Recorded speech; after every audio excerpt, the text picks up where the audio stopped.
wa ala alihi wa sahbihi ajma'in. Amma ba'd. Segala puji hanyalah milik Allah. Salawat dan salam semoga tetap tercurah dan terlimpah kepada junjungan kita habibina wa nabiyina wa sayyidina Muhammad sallallahu alaihi wasallam. Para sahabat yang dimuliakan Allah, alhamdulillah pada kesempatan ini kita bisa berjumpa kembali dalam suatu acara yang dirangkai dengan kajian Ramadan. Mudah-mudahan ibadah kita pada bulan suci Ramadan ini diterima oleh Allah Subhanahu wa taala. Amin. Amin ya rabbal alamin. Tentunya dalam melaksanakan berbagai macam ibadah kita kepada Allah Subhanahu wa taala, maka kita tidak boleh melewati yaitu pokok-pokok atau dasar-dasar daripada aturan melaksanakan ibadah kita kepada Allah. Salah satunya yaitu ibadah puasa. Maka pokok-pokok atau dasar-dasar untuk melaksanakan ibadah tersebut adalah kita harus mengetahuinya, yaitu yang dibilang rukun puasa. Sehingga rukun puasa adalah pokok atau dasar kita dalam melaksanakan ibadah, terutama dalam melaksanakan ibadah puasa. Jika salah satunya kita tinggalkan, maka tidak sah ibadah kita kepada Allah, atau salah satunya adalah ibadah puasa kita. Maka pada kesempatan ini insya Allah saya akan mencoba menjelaskan fardu daripada puasa kita pada bulan suci Ramadan ini. Dijelaskan dalam salah satu kitab Fathul Qorib bahwa rukun puasa ada 4 perkara. Yang pertama yaitu an-niyat wa faraidu shaumi arba'atu asya'. Fardu puasa itu ada 4 perkara. Ahaduha, salah satu dari yang keempat itu adalah an-niyatu, yaitu niat. Seperti kita ketahui bahwa niat adalah sebagai landasan daripada kita ibadah ataupun beramal kepada Allah Subhanahu wa taala, seperti dijelaskan dari sebuah hadis, innamal a'malu binniyati wa innamal likulli imri'in ma nawa. Setiap pekerjaan ataupun setiap amal tergantung kepada niatnya, dan sesungguhnya seseorang hanya mendapatkan sesuai dengan apa yang dia niatkan. Maka berdasarkan landasan itu, berdasarkan hadis itu, maka niat adalah hal yang wajib kita laksanakan di dalam melaksanakan ibadah puasa itu sendiri. Apa itu definisi daripada niat?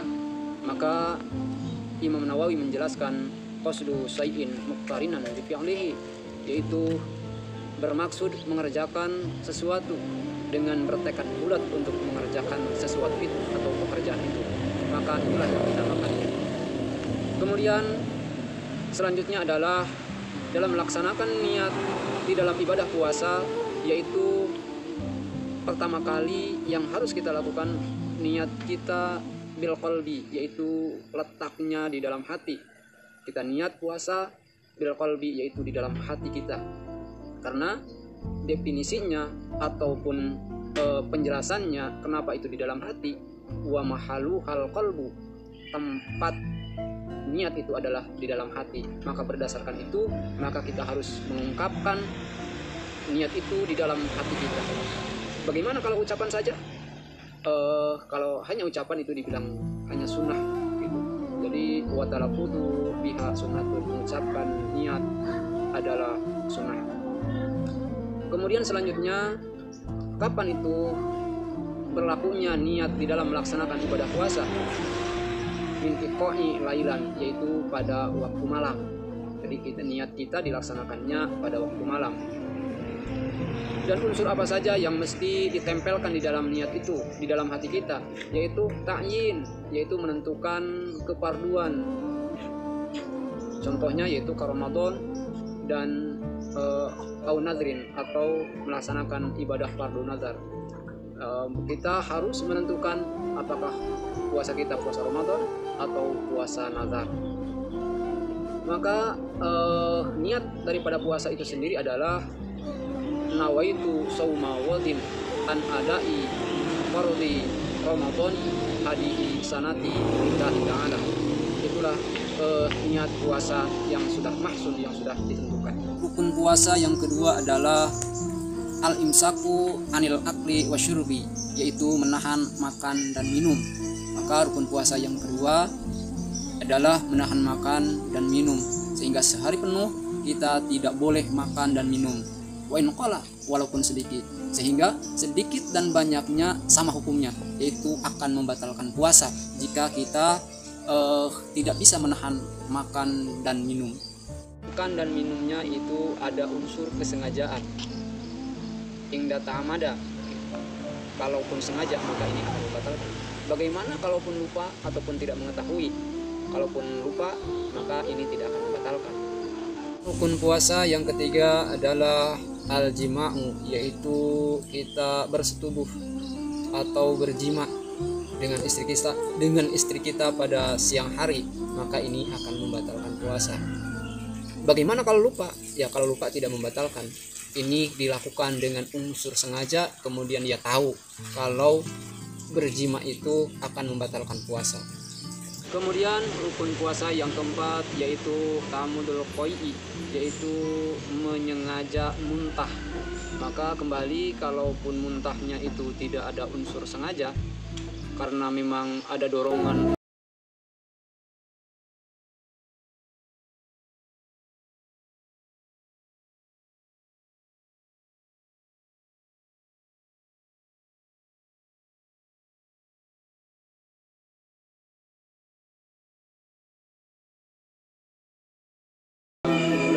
bahwa rukun puasa itu ada 4. Yang pertama yaitu niat, yang kedua yaitu menahan makan dan minum, yang ketiga yaitu jima dengan sengaja, dan yang keempat yaitu muntah dengan sengaja. Demikian kajian Ramadan kali ini, mudah-mudahan bermanfaat khususnya untuk diri saya, umumnya untuk kita semuanya. Demikian, saya tutup saja. Akhirul kalam. Wallahul muwaffiq ila aqwamit thoriq. Wassalamualaikum warahmatullahi wabarakatuh.